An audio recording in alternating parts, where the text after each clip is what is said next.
பங்காளிகளுக்கெல்லாம் போட்டால் தான் தெரியும்.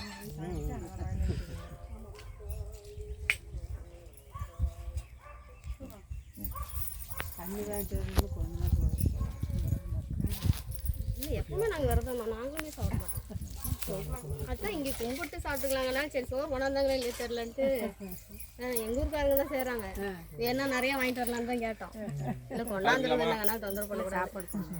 அதான் வாங்கலாம், இருந்தாலும் வாங்க, முன்னாடி வாங்க. எல்லாருமே